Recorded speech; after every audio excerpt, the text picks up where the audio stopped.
After 3 years of marriage, I currently reside with my gracious spouse. We didn't yet had children, but we were extremely near. Until the accident, at least, we were both looking forward to the day when we would. I hope you will listen to this amazing story. Not just to me, but to everyone. My spouse was kind. My parents loved him too. My sister is a professional woman. She was mainly interested in her job, but my husband and I got along well. However, his workload abruptly increased. He began working on his day off after arriving home late. He carried his cell phone with him at all times, seemingly because he was given leadership responsibilities over a group of individuals. People may have remarked, "Isn't that suspicious?" in retrospect, but I was merely concerned about my husband's health and had no suspicions. Then, due to her new job, my sister, who was living alone in her apartment, made the decision to move out. On the Saturday of the shopping trip, I made the decision to drive her to the store so she could browse for furniture that would fit her new place. My supervisor called and I had to get to work. My sister's only day off was this one. While I was thinking about what to do, I noticed that today was my husband's day off. Despite his recent work commitments, I asked my spouse to fill in for me. When he realized how much trouble I was in, he stated he would accept it. He went on, "It's a little awkward, but it's okay, especially with your sister. Can I use your car while mine is being repaired?" I was appreciative of his offer and was able to address the issue in my office. It was my sister's and my husband's first time going out on their own. I questioned whether they were doing okay, had chosen the appropriate furniture, and other things. It was getting dark as I finished dealing with the situation at work. I took out my phone to go to dinner with my sister and hubby. I got a call at that point from an unknown number. "Hello, am I speaking to John's family member?" It was an unfamiliar person. "Yes, I'm his wife." "This is law enforcement. There was an accident involving your spouse." The man introduced himself as a police officer and told me that my husband and his female passenger were unconscious after their automobile was involved in an accident. Though I don't recall exactly what I did after learning the news, I do recall heading straight to the hospital. I was brought to the ICU after identifying myself to the emergency receptionist. Through the glass window I could see that my spouse was bandaged and had multiple tubes attached to him. I was worried about what might become of him. When my mother finally arrived, she lived far away from us, and we spent a nervous night together. The police informed us in great detail about the accident while we were feeling anxious. They informed me that John was struck by a car that ran a red light when he was traveling on a road with good visibility. At the same hospital, the second motorist was receiving treatment for significant injuries. The driver did, however, testify that John's automobile had been performing suspiciously prior to the collision, and the police were looking into the possibility that John had dozed off while driving. My sister and husband both regained consciousness in a matter of days, and the physicians ran various tests. I was summoned in to hear the test results along with my mother. We were informed that while they would not perish, they would most likely suffer from a handicap. Nevertheless, my mother and I were glad they were still alive and believed that rehabilitation would help them get better somewhat. Naturally, we kept their potential limitations a secret from them. I took care of them both, and my mother only spoke good things to them. While I took care of my spouse, my mother took care of my sister. My husband was initially in shock following the event. His health was not that great. In addition, he was worried about the difficulties he had brought upon my sister, my mother, and me. However, my kindly spouse began to gradually change as time went on. His legs restricted movement, the hospital care, and the necessity of quitting his job all caused him frustration, all of which seemed to irritate him, and he became irrationally angry. Nevertheless, I went to the hospital because I wanted to help him and I understood how he was feeling. A police detective stopped by the hospital one day. He informed me that he had learned something new regarding the collision. My automobile, which was in the collision, appeared to have leaking brake fluid. Therefore, sooner or later, I might have had an accident. That could be the cause of the car's unusual behavior prior to the collision, he said. The woman who had collided with my vehicle was similarly in poor health. Her mother had come to express regret. It was my first encounter with her. I felt like my spouse had been attacking me more since then. He was upset because I was able to move while he was immobile. He also appeared irritated by the fact that my work schedule limited my time in the hospital. He was always bossing me about and getting mad at me when I didn't get his way. He threw things at me, complained about his hospital room, and even complained when I went out to buy my own lunch. The demands were getting worse and worse. I certainly felt sorry for him, but I had to work to make ends meet. There were many things I had to do, such as contacting the police and communicating with the hospital. I didn't even have time to breathe. My husband's attitude was getting unbearable. I could see that I was being driven into a corner. My sister seemed to be in a similar state of mind, and my mother became more and more exhausted. I heard that my sister's demands on my mother, who had no work, were even worse. When I couldn't go to the hospital, both my husband and my sister seemed to have heard that they would remain paralyzed even with rehabilitation.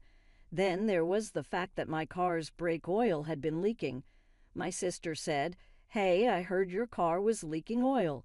You were responsible for your car's maintenance. I can't work and I can't get my body back to normal because of it. Mom looks irritated and your husband is in the same condition. You are responsible for taking care of me and your husband for the rest of your life." My sister blamed me so hard that I was surprised and called my mother, who told me that my sister had been in this mental condition for a long time. My mother told me that she was too tired to go to the hospital. Still concerned about my husband, I went to the hospital. When I didn't see him in the hospital room, I found him with my sister in the common room. The visiting hours were almost over, and they were sitting alone together in the otherwise empty common room.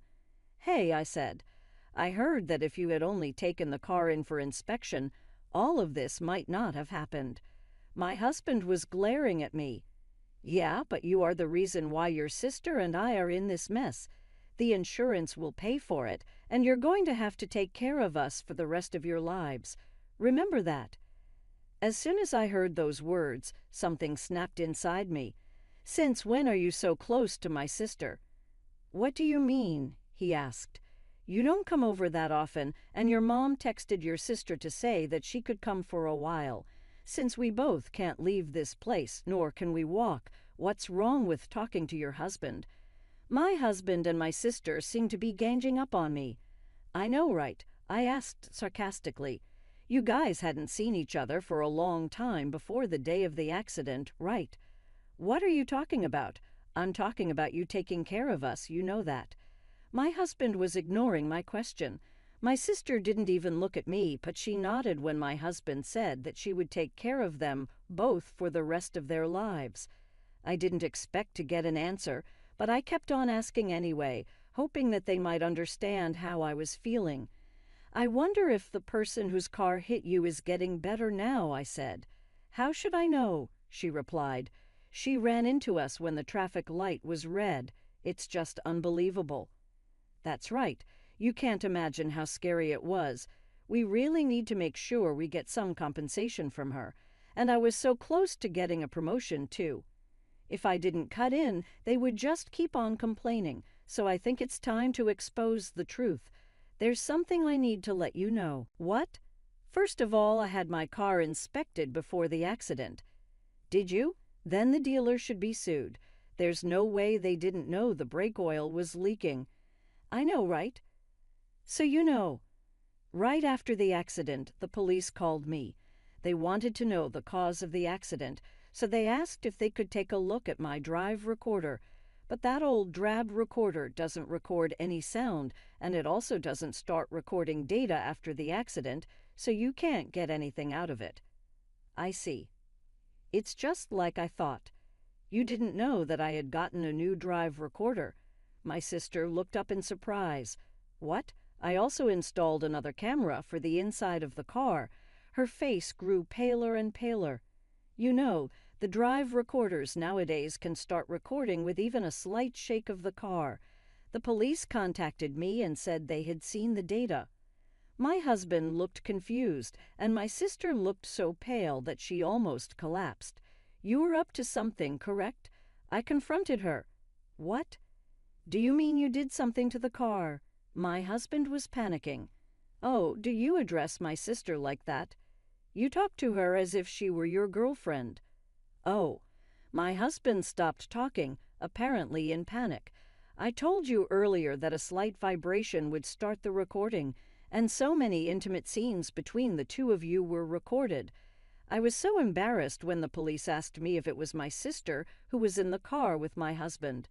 The blood drained from my husband's face. You guys had been having an affair all this time. You had been completely fooled. Not knowing what to do, my husband started blaming my sister. Mary isn't the only one at fault here. At that moment, the mother of the woman who had crashed into my car came to the hospital room. I had asked her to come over. Don't you have anything to say to her? My sister was taken aback by the sudden appearance of the small, gowned woman. Whoa, who's this? She's the mother of the woman who crashed into you. She should be the one paying for all this. Surprised by the woman's tears, my husband stopped talking. She's the mother of the woman who crashed into you. She's also the mother of the woman who was your victim. Her name is Alice. I'm sure you know who she is. Hearing the woman's name, my husband turned completely pale, and now my sister panicked. What? What is this? Do you know the woman who was driving the car? That means they knew it was your car and she crashed into it. Who is she? My husband said, seeming at a loss. I decided to tell my sister what was going on. She was having an affair with John. He had told her that he would get a divorce soon, but he didn't. So when Alice lied to him that she had gotten pregnant with his baby, John told her to get an abortion. After that, she couldn't get in touch with John and wanted to hurt me because she wanted to take revenge. Wait, so that means? Right, you were in the wrong place at the wrong time. I can't believe I let something like this ruin my life. My sister groaned. The reality is that there is nothing you can do about it, no matter how much you cry or how much you scream. Oh, so it's not as though this happened to a completely innocent person. I put all my feelings into my words. Now you understand what happened. You two were having an affair behind my back, and Mary was trying to get me injured or dead by tweaking the brake oil of my car. But then she got in the car herself and got herself mixed up in an accident. I am the victim here. I was going to make an effort not to divorce you if you apologized to me and convinced me of everything during your hospitalization, but you never gave me an indication that you were sorry. On the contrary, you treated me terribly. Do you remember how we wrote our divorce papers right after we got married? I never thought I'd use them, but I submitted the papers today. So you and I are no longer married. Bye. Having said all that I needed to say, I left the dark and quiet hospital. I felt free, having been able to release the resentment that I had been bottling up inside me. But my mother seemed to be greatly shocked when she found out the truth. Not only was she shocked by my sister's infidelity, but she was also weighed down by the fact that she would have to take care of her physically disabled daughter all by herself. I've cut off my relations with John and Mary, but I couldn't leave my mother to take care of everything by herself. So I talked to the person responsible for the accident, made the necessary apologies, and asked her to compensate my sister, who was involved in the accident by mistake, so that my mother would not be troubled. 2 years have passed since then. My husband and I are divorced, and I am living on my own.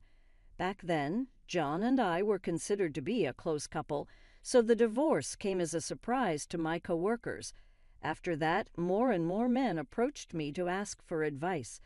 I thought it was that I was going through that phase when divorced women suddenly seemed appealing to men. The image of my ex-husband remained in the back of my mind, and I could not quite bring myself to date anymore. Then I studied hard for a certification exam in order to build up my career. I even joined an online business school that I could join after work.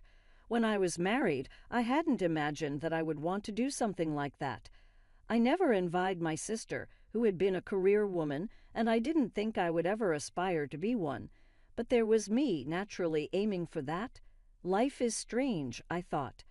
Since then, my ex-husband has returned to his parents' house, but he seems to be treated as a burden to his family. His relatives blamed him for his bad behavior and the way he treated me. I hear that he is not doing very well mentally and that he has been acting violently, causing lots of trouble to those around him. My sister also returned to her parents' house, but she too became mentally ill and continued to behave like an egoist.